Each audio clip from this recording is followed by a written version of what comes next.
to find the distance between 2 points, we need to use the distance formula. So the distance, if you remember, it's actually just like the Pythagorean theorem, a squared plus b squared equals c squared, and we're trying to solve for c. So you're going to take the square root of both sides. Well, here we have d, and a is going to be the distance between the x's. So that's your x2 minus x1 squared. And then b is how far apart the y's are. So this is going to be y2 minus y1 squared. All right, so you have your distance formula, and we're looking here at 1a. And for 1a, the distance between -4 and 8 is 12, and the distance between -2 and 3 is 5, so that's 5 squared, and we have 144 plus 25, which is 169, and the square root of 169 is then just 13, okay? And they also want you to find the midpoint, and the midpoint is when you take the average of the x's and then the average of the y's. So 8 plus -4 is 4 over 2. And then we're going to have -2 and 3 is 1 over 2. So the midpoint is going to be 2 1/2. All right, for B,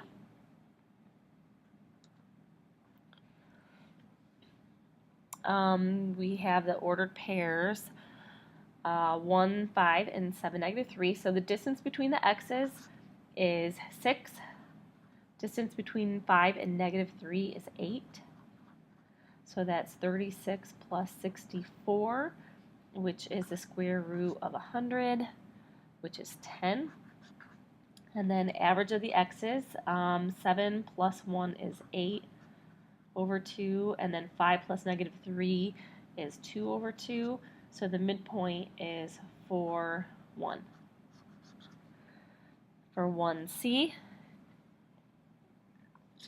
we have 2, 1, and 4, 6.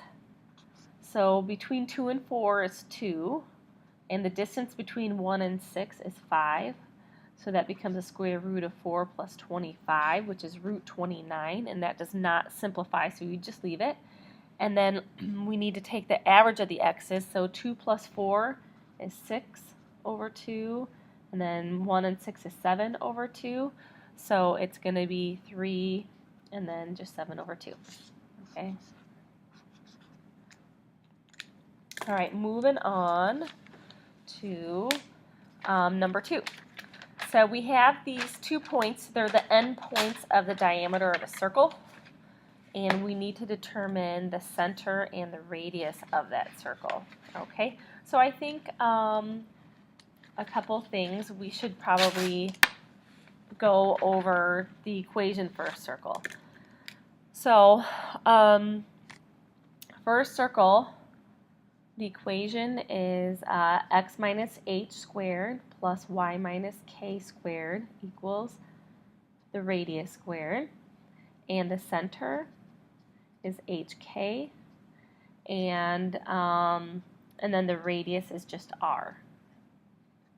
Okay, so if we have the diameter of a circle, just as a visual, we have -1, 4 somewhere in this vicinity, and then 2, 6 is up here, so we're looking at this circle right here, okay? And we, if we want the radius, we know that's half the distance of the diameter, so we have to find that. And if we want the center, all we have to do is find the midpoint. So this is actually very similar to the first problem, because we have to find the distance and we have to find the midpoint. So let's start with the distance. All right, so the distance is the square root of the difference of the x's squared. So between -1 and 2, we have 3 squared. And then between 4 and 6, that's 2 squared. So 9 plus 4 is root 13. Now that's the diameter, which means the radius is half of that. So root 13 over 2. So there's our radius.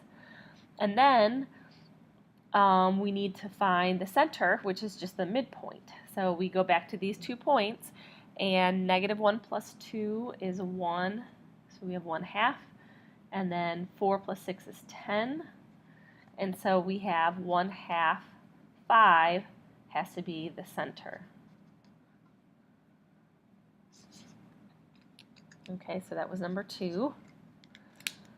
For number 3, we're going to list the intercepts for these functions. Okay, so for number 3, the intercepts for this, we have -3, 0.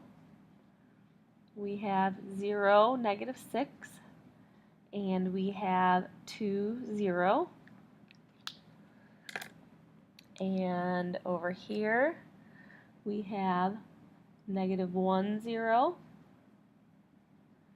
0, 0, and 2, 0. Easy peasy. Number 4, we're going to write the equation of a circle with a center at 2, -4, and radius 3. So we still have this up here from number 2. We're going to be using that. They give us the center is 2, -4. Well, that is our HK. And they give us that the radius is 3, which means the radius squared is 9. So then we're just plugging right into here. We get x minus 2 quantity squared plus y minus a -4 is y plus 4 quantity squared equals r squared, which is 9.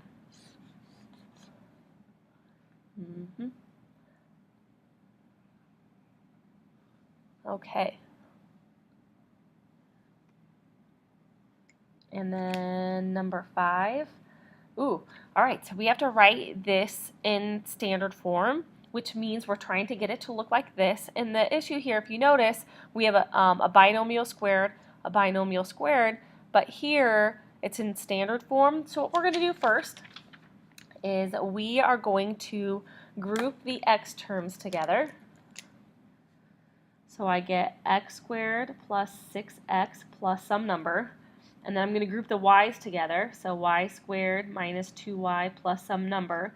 And I'm going to move this 15 to the other side, equals 15. But I added a number, so I'm going to add another one. And I added this number, so I'm going to also add it to the other side of the equation. So what I'm trying to do is find a missing piece here that will give me some binomial squared. So I'm trying to get these binomial squared equal to my radius squared. Well, what you want to do, remember, you want to take half the middle term. I have a +6. Half of that is +3. All right, so I took half of that middle term. And then this guy here, I'm going to square it. Okay, so 3 squared is 9. Now I just added 9 to this side, which means I have to add 9 over here. All right, so same thing. I take half the middle term. So half of -2 is -1. And then I square -1. -1 times -1 is +1. So these numbers should always be positive here because it's the third term of that perfect squared trinomial. And I need to add one here. And 15 plus 10 is 25. So the center, remember it's going to be HK. So my center is -3, +1. So the opposite values because it's x minus h quantity squared, x minus k quantity squared. And then the radius is the square root of the end here of the radius squared. So the radius is just going to be 5. And then for number 6, we're going to write in general form. So that's this form here. The equation of a circle with radius 4 and center 5, 3. So for that one, all right, so if we're wanting it in general form, what we're going to do is we're going to write this out. If the center is 5, 3, that's x minus 5 quantity squared plus y minus 3 quantity squared equals the radius squared, 16. And what we want to do is set this equal to 0. And we're going to put the x squared terms together. We're going to put the x and y linear terms together, and then the constant. Okay. So we get x squared. Remember when you guys multiply this out, this is really x minus 5 times x minus 5. So we have a middle term that's minus 10x and then plus 25. This becomes plus y squared minus 6y plus 9 equals 16. So we're going to put the quadratic terms together, x squared plus y squared. We're going to put the linear terms together, minus 10x minus 6y. And here I have 25 plus 9. That's, that is going to be 34. And then 34 minus 16, because we need to subtract 16 from both sides. 34 minus 16 is 18. So we have a positive 18 equals 0. So this is the final answer for number 6.